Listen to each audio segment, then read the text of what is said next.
சண்முகத்தை வெட்டினப்ப எதுக்கு சிபிஐ கேட்டீங்க? டான்சி வழக்கில் கேஸ் போட்டார்னு சுண்டு வரல துண்டா போச்சு 30 வருஷத்துக்கு மேலே. எதுக்கு சிபிஐ விசாரணை கேட்டேன்? ஜெயலலிதாவுக்கு எதிரான கேஸ் இங்கேருந்து கர்நாடகாவுக்கு மாத்திரம்னு எதுக்கு போய் கேட்டேன்? நீங்கள் எதிர்கட்சியாக இருக்கும்போது சிபிஐயை நீங்கள் கேட்டதில்லை இல்லை? அப்போ சிபிஐயோட கன்விக்ஷன் ரேட்டு உங்கள் கண்ணுக்கு தெரியல. அப்போ அரசியல் எல்லாமே அரசியல் தான். இதில் என்ன புதுசாக அவங்கள பற்றி பேசுறதுக்கு இவங்கள பற்றி பேசுறதுக்கு நான் உங்களுக்கு தகுதி இருக்குது? விஜய் அந்த கூட்டத்துக்கு முதல்ல அந்த நேரோ பேசேஜ் அது பார்த்தாலே தெரியுது. யார் அனுமதி கொடுத்தா? முதல்ல அந்த எஸ்பியும் கலெக்டரும் சஸ்பெண்ட் பண்ணியிருக்கணும்ல. இவ்வளோ பெரிய சம்பவம் நடக்கும்போது கடந்த காலங்களில் first action SP and collector would be suspended அல்லது they would have been transfer. நடந்திருக்கும். ஒன்றுமே நடக்கலையா? ஒன்றுமே. ஒரு கான்ஸ்டபிளை சஸ்பெண்ட் பண்ணல நீங்கள். அப்போ அவங்க சிபிஐ கேட்க தான் செய்வாங்க. அடிஷ்னலாக அது நடந்த இடம் கரூர்ன்றதுனால என்னன்றது எல்லாருக்கும் தெரியும்.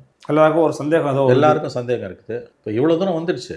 இதுக்கு மேற்கொண்டு எப்படி அவன் இன்ட்ரீம் ஆர்டரை ஸ்டே கொடுக்க முடியாது. இன்ட்ரீம் ஆர்டரை ஃபைனல் ஆர்டராக போட்டு போயிட்டே இருப்பான். உங்கள் கவர்மெண்ட்டு, உங்கள் போலீஸு, உங்கள் சிஸ்டம் எதுக்கு பயப்படுறீங்க? ஃபேஸ் பண்ணுங்க. நியோமேட்டின் ஹேர் க்ரோத் லோஷன். இது சாதாரணமான ஹேர் ஆயிலை விட பல மடங்கு வேகமா ஊடுருவி முடி கொட்டுறது, அடர்த்தியின்மை, சிறுவயது வழுக்கை போன்ற பிரச்சனைகளை தடுத்து முடி அடர்த்தியா வளர உதவுது.